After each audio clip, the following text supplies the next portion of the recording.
దివ్యవాణి TV ప్రేక్షకులందరికీ శుభోదయం. యేసుక్రీస్తు పరిశుద్ధ నామంలో ప్రియులారా, మీ అందరికీ స్వాగతం, సుస్వాగతం.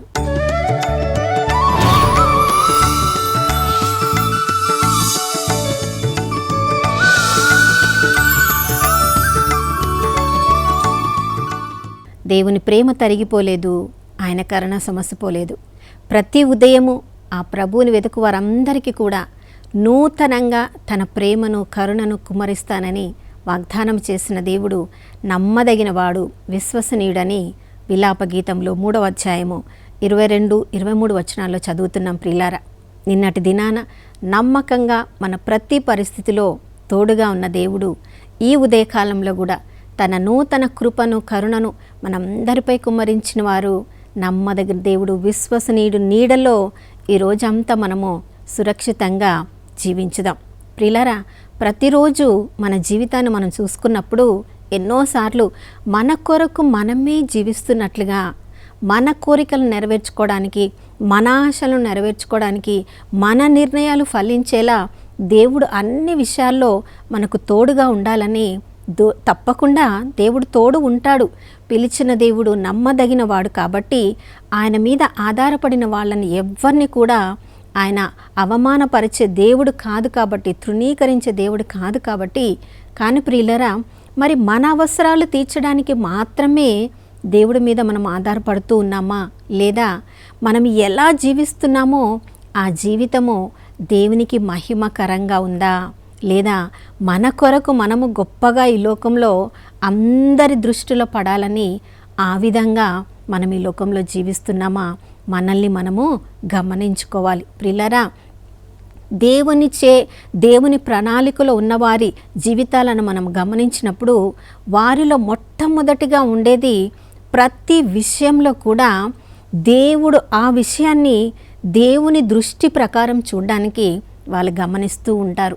అంటే ఆ విషయంలో ఏ పరిస్థితులనైనా తమ స్వార్థం గురించి ఆలోచించుకోరు, కానీ దేవుడు చూసిన దృష్టితో చూసి ఆ కార్యాన్ని జరిగించడం వలన ఎంతమందికి వారి జీవితం ఉపయోగకరంగా ఉంటుంది దాని గురించి ఆలోచిస్తారంటే, స్వార్థము లేకుండా కొన్నిసార్లు ఆ కార్యం జరిగించడం వలన వాళ్ళకి కష్ట నష్టాలు వస్తాయని తెలిసినా కూడా ఆ కార్యాన్ని చేయడానికి ముందుకు వస్తారు. రెండవది, ఆ కార్యము చేస్తూ ఉన్నప్పుడు తమ సొంత శక్తి మీద తాము ఆధారపడకుండా ప్రతి విషయంలో దేవుడి మీద ఆధారపడి దేవుడి జ్ఞానాన్ని పొంది ప్రతి విషయంలో నిర్ణయాలు చేయడానికి ప్రయత్నిస్తారు. అలాంటి వారిని దేవుడు తప్పకుండా తన మహిమ కొరకు వాడుకుంటాడు.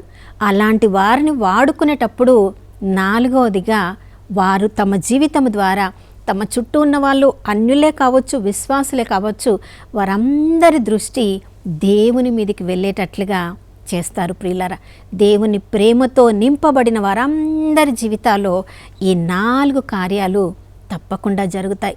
దానియేలు జీవితాన్ని మనం చూసినప్పుడు, దానియేలు గ్రంథం 2వ అధ్యాయంలో మనం చూసినప్పుడు ప్రియులారా, నెబుకద్నెజర్ రాజుకి దేవుడు ఒక కళను అనుగ్రహించడం ద్వారా ఆ కళను తను కనుగొన్న తర్వాత ఆ కళలో సారాంశం తెలియక, అతడిక నిద్ర పట్టక, ఏమి చేయాలో తెలియక, ఇక నిద్ర పోలేని పరిస్థితిలో ఒక బబులోను రాజ్యంలో ఉన్న ఆ శకునాలు చెప్పే వాళ్ళని, గారడి చెప్పే వాళ్ళని, మంత్ర విద్యలు కలిగిన వాళ్ళని, కల్దీలను అందరిని పిలిచి తన యొక్క కళ యొక్క అర్థాన్ని చెప్పమని, అర్థం చెప్పడం మాత్రమే కాదు కళ కూడా చెప్పాలని అన్నప్పుడు, తన రాజ్యంలో ఉన్న తనకు చెందిన వాళ్ళందరూ చెప్పిన మాట ఏంటంటే, ఎవరైనా కూడా కళను చెప్తే దాని అర్థం చెప్తారు, కానీ మీరు కళ కూడా చెప్పకుండా అర్థం చెప్పడం అంటే ఈ లోకంలో ఎవ్వరికి కూడా అది సాధ్యమైనది కాదు అని చెప్పినప్పుడు ప్రియులారా, ఆ నెబుకద్నెజర్ రాజుకి కోపం వచ్చి వాళ్ళందరినీ వధించమన్నప్పుడు, ఇక ఆ పనిలో ఉన్న ఆ అంగరక్షకుడు యొక్క నాయకుడికి ఈ దానియేలు స్నేహితులను కూడా వెతుకుతూ ఉన్నప్పుడు అప్పుడే ఈ వార్త వారికి తెలిసింది. చూడండి, అయ్యో అప్పుడు మనం కూడా వీళ్ళతో పాటు చనిపోబోతున్నామా అని దానియేలు దాని స్నేహితులు భయపడి వాళ్ళు వెళ్ళి దాక్కోలేదు. ప్రియులారా, ధైర్యముతో ఆ పనిని ఎవరెవరైతే వాళ్ళు వధించబోతున్నారో ఆ నాయకుడి దగ్గరికి వెళ్ళి అసలు జరిగింది ఏంటి, ఎందుకింత భయంకరమైన ఆజ్ఞను రాజు జారీ చేశాడు, మాకు చెప్పండి, మేము ఏదైనా చేయగలుగుతామేమో అని ధైర్యంగా ఆ అంగరక్షకుడి దగ్గర జరిగినది తెలుసుకొని ప్రియులారా అతడు చెప్తున్నాడు, మాకు కొద్ది సమయం ఇస్తే మేము మా దేవుణ్ణి అడిగి మేము ఏదైనా చేయడానికి ప్రయత్నిస్తాం అన్నప్పుడు చూడండి, మేము చేయగలుగుతాము, మా దేవుడు తప్పకుండా మాకు ఆ కృపనిస్తాడు, మా దేవుడు మాకు తోడుగా ఉన్నాడు అని ధైర్యముతో, ఎంత విశ్వాసంతో దానియేలుకు ధైర్యం లేకపోతే అంత గొప్ప పనిని ఆపు చేయించడానికి తాను తన బాధ్యతను తీసుకున్నాడు. ప్రియులారా, తన దేవుడు నమ్మదగిన వాడని తెలిసినప్పటికీ కూడా తను ఒక్కడే ఆ కార్యము చేయగలడు. అయినప్పటికీ తన స్నేహితులను పిలిచి, రండి మనం ప్రార్థన చేద్దాము, ఈ యొక్క కృపను ఇచ్చేది ఆ సర్వ సృష్టికర్త అయిన దేవుడు తప్ప మన వల్ల ఇది సాధ్యము కాదు.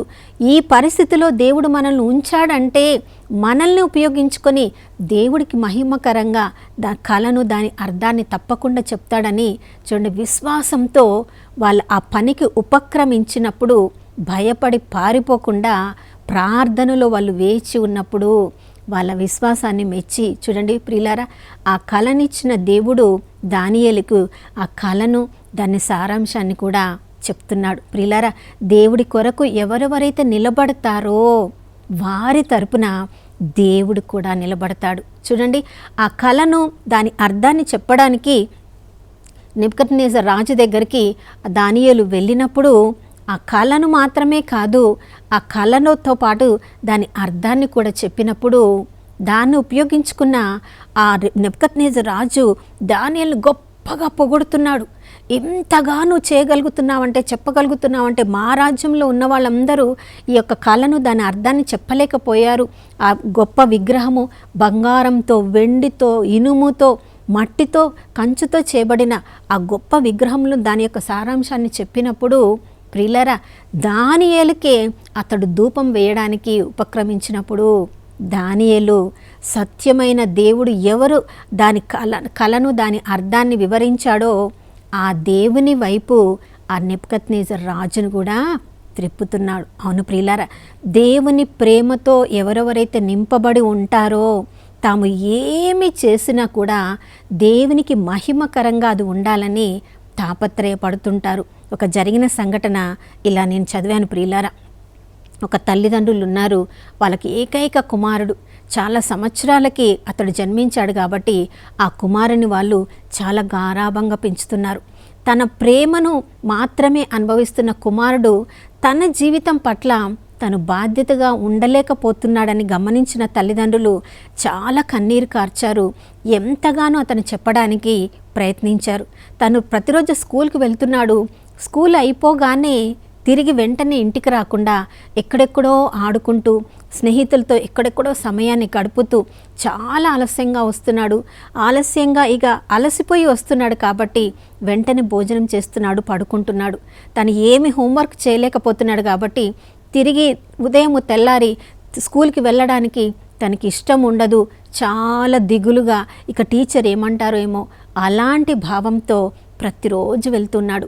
అది గమనించిన తల్లిదండ్రులు ఎంతగానో అతనికి చెప్పడానికి ప్రయత్నించారు. స్నేహితులతో కావాలంటే ఇంటి దగ్గర ఆడుకో, వాళ్ళని ఇక్కడికి తీసుకొనిరా, కొద్దిసేపు ఆడుకున్న తర్వాత వాళ్ళు హోంవర్క్ చేయడానికి వెళ్ళిపోతారు, నువ్వు కూడా ఇంట్లో కూర్చొని హోంవర్క్ చేయొచ్చు అని ప్రేమగా చెప్పి చూశారు, కోపంగా చెప్పి చూశారు, గదిమిచ్చి చెప్పి చూశారు. ఎన్ని విధాలుగా చెప్పి చూసినా ఆ బాబులో ఏ మార్పు రావడం లేదు. ఇక ఒకరోజు ఆ తల్లిదండ్రులు చెప్పిన మాట ఏంటంటే, నువ్వు ఇంకొకసారి స్కూల్ అయిపోగానే ఇంటికి రాకపోతే మేము చేసేది ఏంటంటే, మేము మాత్రము చక్కని భోజనము, చాలా చికెన్ మటన్ వండుకొని మేము భోజనం చేస్తాము, నీకు మాత్రము ఒకే ఒక బ్రెడ్, మామూలు మంచినీళ్ళు మాత్రమే నీకు ఇస్తాము రాత్రి పడుకునే ముందు. ఇది నీకు పనిష్మెంట్గా నీకు ఇస్తున్నాము, దానికి నువ్వు ఒప్పుకుంటే నువ్వు లేటుగా రావచ్చు అన్నప్పుడు ప్రియులారా, కొన్ని రోజులు తనకు ఆహారం అంటే చాలా ఇష్టము. ఒంటరిగా ఉన్న కుమారుడు కాబట్టి, చాలా గారాబంగా పెంచారు కాబట్టి, భోజనం చేయకుండా అతను ఉండలేడు కాబట్టి కొన్ని రోజులు చాలా సమయానికి వచ్చి చక్కగా చదువుకుంటున్నాడంట. కానీ మరికొన్ని రోజుల తర్వాత మళ్ళీ అదే పరిస్థితి వచ్చింది. ఇక తల్లిదండ్రులు ఎంతగా ఓపిక ఉన్నారు, ఇక ఉండలేకపోయారు. ఆ రోజు లేటుగా వచ్చినప్పుడు ఎదురుగా ఇంట్లోనే వాళ్ళ అమ్మ ఉందంట. కుమారుడు లేటుగా వచ్చాడు, ఏమీ చెప్పలేదు. డైనింగ్ టేబుల్ దగ్గర వాళ్ళ తండ్రి కూర్చొని ఏదో పని చేసుకుంటూ ఉన్నాడు. అతడు తండ్రి కూడా ఏమీ చెప్పలేదు. కుమారుడు ఎంతో సంతోషించాడంట.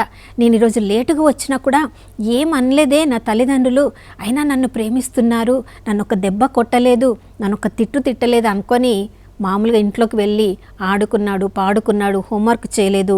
ఇక భోజనం సమయానికి డైనింగ్ టేబుల్ దగ్గరికి వచ్చాడంట ప్రియులారా. డైనింగ్ టేబుల్ దగ్గరికి రాగానే తండ్రి ప్లేట్ చూస్తే తనకి చాలా ఇష్టమైన చికెన్ కర్రీ వండి చాలా మంచి స్వీట్ తనకి ఇష్టమైంది తన తండ్రి ప్లేట్లో పెట్టి ఉందంట. వాళ్ళ అమ్మ ప్లేట్లో పెట్టినప్పుడు వెజిటేరియన్స్ ఏమేమి తనకు చాలా ఇష్టమో అవన్నీ కూడా తాజా వెజిటబుల్స్తో చేసినవి కూరలన్నీ కూడా అక్కడ పెట్టి ఉన్నాయంట. తన ప్లేట్ చూస్తే ఒకే ఒక బ్రెడ్ ముక్క మంచినీళ్ళు ఒక గ్లాసులో పెట్టి ఉందంట. అర్థమైపోయింది, వాళ్ళు నాకు చెప్పారు కదా ఈ పనిష్మెంట్ ఇస్తానని, నేను అర్హున్నే ఈ పనిష్మెంట్కి అని తల ఉంచుకొని వెళ్ళి అక్కడ కూర్చున్నాడంట ప్రియులారా. కూర్చున్న వెంటనే తల్లి తండ్రి ఇద్దరు కూడా అబ్బాయి వైపు చూశారంట. అబ్బాయి తల కించుకు ఉంచుకొని అది తినలేక ఏమి చేయాలో ఆ రోజు అసలే ఆకలిగా ఉందంట, తినలేకపోతున్నాడు. అప్పుడు ఆ తండ్రి ఏం చేశాడంటే ఆ అబ్బాయి ముందు ఉన్న ప్లేటు తన ముందు పెట్టుకొని తన ముందు ఉన్న ప్లేటు అబ్బాయి ముందు పెట్టాడంట. అప్పుడు ఆ అబ్బాయి తన తండ్రి వైపు చూసి కన్నీరు కారుస్తూ ఎంతగా తన తండ్రి తనను ప్రేమిస్తున్నాడు, తనకి ఎంతగా ఆకలిస్తుంది, తను ఒక్క బ్రెడ్ తిని ఉండలేడు, ఆ పనిష్మెంటు తండ్రి తన మీద వేసుకున్నప్పుడు ప్రియులారా అప్పుడు ఆ అబ్బాయి నా తండ్రి నన్ను ఎంతగా ప్రేమిస్తున్నాడు కదా. ఇటువైపు చూస్తే తల్లి కూడా తన ప్లేటు తీసి కుమారుడికి దగ్గరగా పెట్టిందంట. ఇంతగా ప్రేమిస్తున్న తల్లిదండ్రులనా నేను ఎన్ని రోజు వాళ్ళ మాట పట్టించుకోలేదు. ఇప్పుడు నాకు తెలిసింది నా తల్లిదండ్రులు ఎంతగా నా కోసం తాపత్రయపడుతున్నారని ఆ రోజు నిర్ణయం తీసుకున్నాడంట ప్రియులారా. ఇంకా ఎప్పుడు కూడా నా తల్లిదండ్రుల మాట జవదాటను. నా ప్రియ సహోదర సహోదరి, మనందరి జీవితంలో కూడా పరలోకపు తండ్రి దానియేలులాగా, ఎస్తెరులాగా, యూదిత్తులాగా, అబ్రహాములాగా, మోషేలాగా మనందరినీ ఎన్నుకొని మన జీవితాల పట్ల గొప్ప గొప్ప ప్రణాళికలు కలిగి ఉన్న తండ్రి, ఆ దేవుడి మాటకు మనము విధేయిస్తే కష్టములలో, నష్టములలో, శ్రమలలో, శోధనలలో ఏ పరిస్థితిలో ఉన్నా దానియేలు తను నమ్ముకున్న దేవుడు తనకు తోడుగా ఉన్నాడని ఆ శ్రమల మధ్యలో కూడా తన స్నేహితులతో కలిసి ప్రార్థన చేసినప్పుడు దేవుని గొప్ప మహిమను ప్రదర్శింపగలిగినాడు. నా ప్రియ సహోదరుడా, మనందరి పట్ల కూడా గొప్ప గొప్ప కలలు కంటున్న ఆ దేవుని మాటను మనం కూడా ఎన్నిసార్లు నిర్లక్ష్యం చేశామో, ఆ దేవుని ప్రేమను ఎంతగా వ్యర్థపరుస్తున్నామేమో ఈ ఉదయకాలంలో మనందరినీ కూడా మరొకసారి ఈ నూతన జీవితాన్ని, నూతన దినాన్ని అనుగ్రహించిన దేవుడు, సజీవుల లెక్కలో మనల్ని ఉంచిన దేవుడు, ఇప్పటికైనా నా ప్రేమను అర్థం చేసుకుంటావా? ఇప్పటికైనా నేను నీ గురించి ఎన్నెన్ని గొప్ప కలలు కంటున్నానో నువ్వు వాటిని అర్థం చేసుకోగలుగుతావా? నేను ఏ విషయాల్లో నిన్ను వాడుకోవాలనుకుంటున్నానో ఆ విషయాలలో నీవు నా మీద ఆధారపడతావా అని దానియేలును చూసిన దేవుడు నిన్ను, నన్ను ఈ ఉదయకాలంలో మనందరినీ ఆహ్వానిస్తున్నాడు ప్రియులారా. మరి ఈ ఉదయకాలమైన ప్రాణంలో ప్రాణంగా మనల్ని చూసిన దేవుడు, మన పాపముల కొరకు తనల్నే ప్రాణంగా ఫనంగా పెట్టిన దేవుడి వైపు ఆ తండ్రి ప్రేమను అర్థం చేసుకుందామా? ఆ యేసుక్రీస్తు కృపలో ఈ రోజంతా మన జీవితాన్ని సాగించుదామా? ఆ పరిశుద్ధాత్మ దేవుడు మనలో జీవిస్తుండగా, మన మనసాక్షి ద్వారా మాట్లాడుతుండగా, ఆ మనసాక్షి చెప్పిన వాటికి విధేయించడానికి మనకి నూతన హృదయాన్ని ప్రసాదించమని ఆ ప్రభుని వేడుకుందాం. నాతో కలిసి ప్రార్థించండి. పరిశుద్ధమైన దేవానికి స్తోత్రములు తండ్రి. ప్రభా, మేము జీవించడమే నీ కొరకని యోహాను రాసిన సువార్త 17వ అధ్యాయం 3వ వచనంలో సత్య దేవుణ్ణి తెలుసుకొని, సృజించిన కుమారుని తెలుసుకొని, వారిద్దరినీ తెలుసుకొని సేవించి ప్రేమించుటయే, అటు తర్వాత నిత్య జీవము పొందడమే మేము ఈ లోకంలో చేయవలసిందని అయ్యా, అందుకుగాను మమ్మల్ని ఈ లోకంలో సృజించావు. నీ ప్రేమను అర్థం చేసుకున్న మేము, నీ ప్రేమలో జీవిస్తున్న మేము, ఆ ప్రేమను ఇతరులకు పంచకుండా ప్రభా, శ్రమలు, కష్టాలు, నష్టాలు ఎదురైనప్పుడు ప్రభా, మీరు మాకు తోడుగా లేరని భయపడి భీతి చెంది మేము కూడా మమ్మల్ని మేము ఎలా రక్షించుకోవాలో చూస్తూ ఉన్నప్పుడు అయ్యా, ఎన్నోసార్లు మీ ప్రేమను మేము అర్థం చేసుకోలేకపోయాం. ఆ కుమారునిలాగా అయ్యా, మీ ప్రేమను మేము అర్థం చేసుకున్నట్లయితే ఈరోజు మా జీవితాలు ఇలా ఉండవు ప్రభా. మా ద్వారా నీ గొప్ప గొప్ప కలలన్నీ ఎప్పుడో అవి నెరవేరి ఉండేయో ప్రభా. మీరిచ్చిన ప్రతిరోజును ఎన్నో అవకాశములను అయ్యా మేము వ్యర్థపరుస్తున్నాం. ఈ ఉదయకాలంలో దానికి కాబట్టి క్షమాపణ అడుగుతున్నాం.